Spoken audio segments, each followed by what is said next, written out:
І выйшаўшы, Ісус пакрочыў ад святыні, і падышлі вучні яго, каб паказаць яму пабудову святыні. Ён жа, адказваючы, сказаў ім: «Хіба не бачыце вы гэта ўсё? Сапраўды кажу вам, не застанецца тут камяня на камяні, які б не быў зруйнаваны».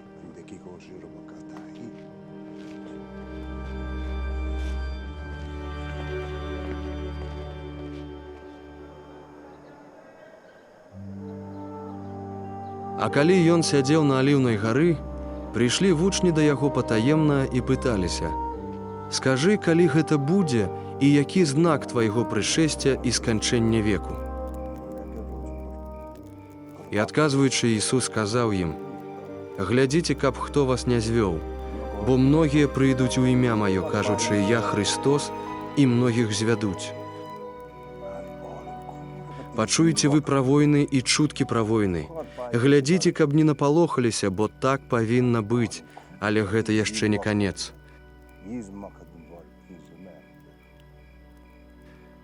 Падымецца народ на народ і царства на царства, і будуць голад і месцамі землятрусы. Гэта ўсё пачатак пакут. Тады будуць выдаваць вас на пакуты і забіваць вас будуць, ды будзеце вы зненавіджаны ўсімі народамі за імя маё.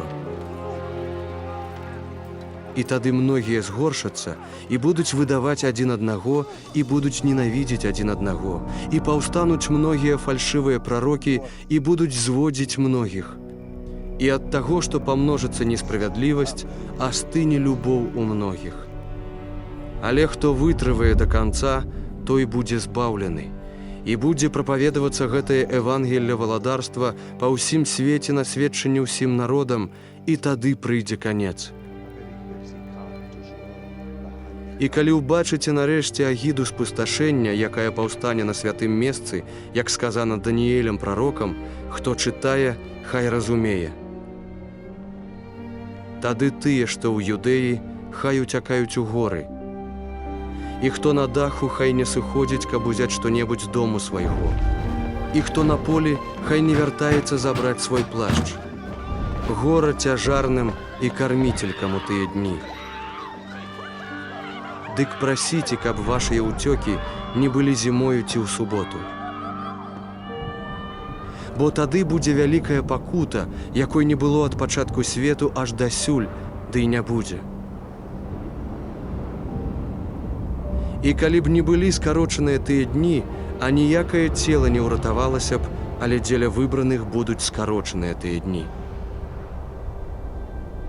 Тады, калі б хто вам казаў: «Вось тут Христос», або «там», не верце. Паўстануць бо фальшывыя хрысты і фальшывыя прарокі і прадставяць вялікія знакі і цуды, так, каб узман увесці, калі гэта магчыма, нават выбраных. Вось я наперад вам гэта сказаў. Дык калі б вам потым сказалі: «Вось ён у пустыні», не выходзьце, «Вось ён у пакоях», не верце. Бо як маланка з'яўляецца на ўсходзе і віднеецца аж да захаду, такім будзе і прышэсце Сына Чалавечага. Дзе будзе цела, там збяруцца і арлы. А зараз па тузе тых дзён сонца зацемрыцца, і месяц не дасць святла свайго, і нябесныя зоркі падаць будуць, і сілы, што ў небе, пахіснуцца.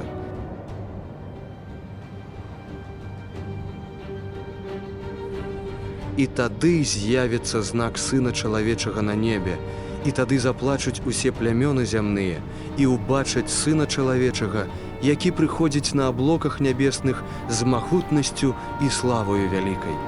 І пашле ён анёлаў сваіх з трубою гучнай, і збяруць яны выбраных яго з 4 вятроў ад краю неба аж да канца яго.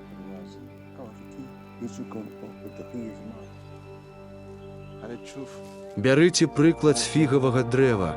Калі ўжо галінка яго лагаднее і пускае лісты, вы ведаеце, што блізка лета. Так і вы, калі ўбачыце ўсё гэта, ведайце, што блізка пры дзвярах. Сапраўды кажу вам, не прыміне гэтае пакаленне, аж усё гэта станецца. Неба і зямля сыдуць, але слова маё не праміне. Што да дня таго і хвіліны ніхто не ведае, ані анёлы нябесныя, ані сын, толькі Айцец адзін.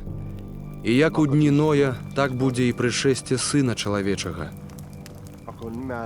Бо як у той час перад патопам елі і пілі, жаніліся і замуж аддавалі, аж да таго дня, калі Ной увайшоў у каўчэг, і не зразумелі, аж пакуль не прыйшоў патоп і не знішчыў усіх, так будзе і ў прышэсці Сына Чалавечага. Тады двое будуць на полі, аднаго возьмуць, а другога пакінуць. Дзве будуць малоць у жорнах, адну возьмуць, другую пакінуць. Дык чувайце, бо не ведаеце, у які тэрмін прыйдзе Господ ваш. А гэта ведайце, што каб гаспадар дому ведаў, а якой гадзіне злодзей мае прыйсці, пільнаваў бы і не дазволіў уламіцца ў дом свой. Таму і вы будьце гатовыя, бо ў гадзіну, якой вы не ведаеце, Сын Чалавечы прыйдзе. Хто, думаеш, з'яўляецца верным і разумным слугою, якога паставіў гаспадар над падданымі сваімі, каб ён у вызначаны час даваў ім меру пшаніцы? Дабраслаўлёны той слуга, якога, калі прыйдзе, гаспадар знойдзе за такім заняткам. Сапраўды кажу вам, што паставіць яго над усёй сваёй маёмасцю. А калі скажа ліхі слуга ў сэрцы сваім, марудзіць гаспадар мой з прышэсцем, і пачне біць таварышаў сваіх, і будзе есці і піць з п'яніцамі, то прыйдзе гаспадар яго ў дзень неспадзяваны, у гадзіну невядомую, і аддзеліць яго, ды прызначыць яго долю разам з крывадушнікамі. Там будзе плач і скрыгатанне зубоў.